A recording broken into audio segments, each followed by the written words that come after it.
Hi. Tamil Nadu అధికార కూటమిలో సీట్ల పంచాయతీ తారాస్థాయికి చేరింది.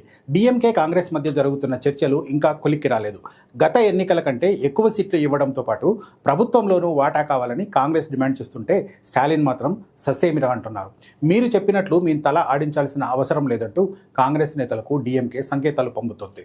అసలు కాంగ్రెస్ ఎక్కువ సీట్ల కోసం ఎందుకు పట్టుబడుతోంది? తమిళనాడులో తమ శక్తి ఎంతో అసలు కాంగ్రెస్ పార్టీకి తెలుసా?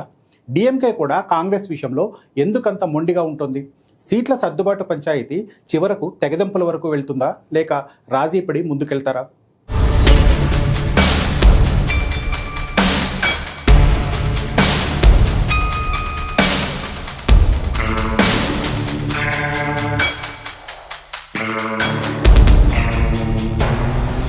తమిళనాడులో సెక్యులర్ ప్రోగ్రెసివ్ అలయన్స్ పేరుతో ఎన్నికలకు వెళ్తున్న డీఎంకే కూటమిలో సీట్ల సర్దుబాటు ఓ పెద్ద టాస్క్గా మారింది.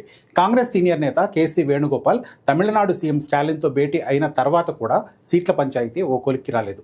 కొన్ని రోజుల క్రితం ఢిల్లీలో రాహుల్ గాంధీతో కనిమొళి కూడా చర్చలు జరిపారు. అయితే ఈ చర్చలన్నీ కేవలం ఇరు పార్టీల మధ్య ఉన్న గ్యాప్ను తగ్గించడానికే పరిమితం అయ్యాయే తప్ప సీట్ల లెక్క తేలలేదు. 2021 అసెంబ్లీ ఎన్నికల్లో డీఎంకే కాంగ్రెస్కు 25 సీట్లు కేటాయించింది. వీటిలో 18 స్థానాల్లో విజయం సాధించింది. ఈసారి ఎక్కువ సీట్లు ఇస్తే తాము గెలిచే స్థానాలు కూడా పెరుగుతాయని కాంగ్రెస్ భావిస్తోంది. అయితే డీఎంకే మాత్రం మహా అయితే 27 లేదా 28 స్థానాలు మాత్రమే ఇవ్వగలమని సంకేతాలు పంపిస్తోంది. ఎక్కువ స్థానాల కోసం కాంగ్రెస్ పట్టుబట్టడానికి ప్రధానంగా 3 కారణాలు కనిపిస్తున్నాయి. ఇటీవల జరిగిన పార్లమెంట్ ఎన్నికల్లో ఇండియా కూటమి దేశవ్యాప్తంగా మెరుగైన ఫలితాలు సాధించింది. తమిళనాడులోనూ డీఎంకే కూటమి స్వీప్ చేసింది. జాతీయ స్థాయిలో తమ గ్రాఫ్ పెరిగింది కాబట్టి రాష్ట్రంలోనూ తమ వాటా పెరగాలని కాంగ్రెస్ డిమాండ్ చేస్తోంది. ఇక రెండో కారణం, ఎక్కువ సీట్లలో పోటీ చేసి ఫలితాలు అనుకూలంగా ఉంటే ప్రభుత్వంలో భాగస్వామ్యం అయ్యే అవకాశం కూడా వాడుకోవచ్చు. డీఎంకే కూటమి గెలిస్తే ప్రభుత్వంలో తమకు మంత్రి పదవులు ఇవ్వాలని రాష్ట్ర కాంగ్రెస్ నేతలు బహిరంగంగానే డిమాండ్ చేస్తున్నారు. ఇక మూడో కారణం, క్యాడర్ నుంచి ఒత్తిడి. రాష్ట్రంలో కాంగ్రెస్ ఉనికిని కాపాడుకోవాలంటే ఎక్కువ సీట్లలో పోటీ చేయక తప్పదని అధిష్టానంపై స్థానిక నాయకత్వం ఒత్తిడి తెస్తోంది. సంకీర్ణ రాజకీయాలు నడుస్తున్న కాలంలో ఏ పార్టీ ఎన్ని డిమాండ్లైనా చేయొచ్చు. కాంగ్రెస్ డిమాండ్లు ఎలా ఉన్నా క్షేత్రస్థాయిలో వాస్తవాలు మాత్రం వేరుగా ఉన్నాయి. తమిళనాడులో కాంగ్రెస్కు సొంతంగా ఒంటరిగా గెలిచే సత్తా చాలా పరిమితం. కన్యాకుమారి లాంటి కొన్ని ప్రాంతాల్లో మినహా రాష్ట్రమంతటా డీఎంకే ద్రవిడ ఓటు బ్యాంకుతో పాటు ఆ పార్టీ క్షేత్రస్థాయి నిర్మాణ వ్యవస్థ మీదే కాంగ్రెస్ ఆధారపడాల్సి ఉంటుంది. 2021లో కాంగ్రెస్కు మంచి స్ట్రైక్ రేట్ రావడానికి ప్రధాన కారణం స్టాలిన్ ప్రభంజనమే అనేది బహిరంగ రహస్యం.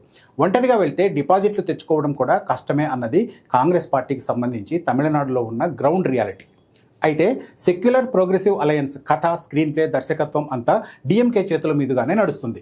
పేరుకు ఎన్నో పార్టీలు కలిసి కూటమిలా పోటీ చేస్తున్నట్లు కనిపించిన పెత్తనం మొత్తం డీఎంకేదే. ద్రవిడ రాజకీయాల్లో శక్తివంతమైన పార్టీగా ఉన్న డీఎంకే తన ఆధిపత్యాన్ని వదులుకోవడానికి ఏమాత్రం ఇష్టపడదు. తమిళనాడులో మొత్తం 234 సీట్లు ఉంటే మ్యాజిక్ ఫిగర్ 118. డీఎంకే సొంతంగా తన పార్టీ సింబల్ పైనే 120కి పైగా సీట్లు గెలవాలని టార్గెట్ పెట్టుకుంది. అప్పుడే మిత్రపక్షాల బ్లాక్మెయిల్కు తావుండదనేది ఆ పార్టీ ఆలోచన. డీఎంకే కూటమిలో కాంగ్రెస్తో పాటు ఐయుఎంఎల్, కమ్యూనిస్టులు, ఎండిఎంకే, వీసీకే, కమల్ హాసన్కు చెందిన ఎంఎన్ఎం, అలాగే డిఎండికే ఇలా చాలా పార్టీలు ఉన్నాయి. వీటన్నింటికి సీట్లు సర్దాలి. ఇప్పటికే ఐయుఎంఎల్ 5 సీట్లు అడిగితే డీఎంకే 2 మాత్రమే ఆఫర్ చేసింది. ఈ పరిస్థితుల్లో కాంగ్రెస్కు 30కి మించి సీట్లు ఇవ్వడం అసాధ్యం. ప్రభుత్వంలో వాటా ఇవ్వాలన్న కాంగ్రెస్ డిమాండ్ను స్టాలిన్ ఇప్పటికే పూర్తిగా తోసిపుచ్చారు. ద్రవిడ రాజకీయాల్లో సంకీర్ణ ప్రభుత్వాల సంస్కృతి లేదని ఆయన తేల్చి చెప్పారు. కూటమిలో గతంలో వివాదాలకు కారణమైన కాంగ్రెస్ నేత గిరీష్ చోడంకర్ లాంటి వారితో తాము చర్చలు జరపబోమని, కేవలం అధికారిక ప్రతినిధులతోనే మాట్లాడతామని డీఎంకే స్పష్టం చేసింది.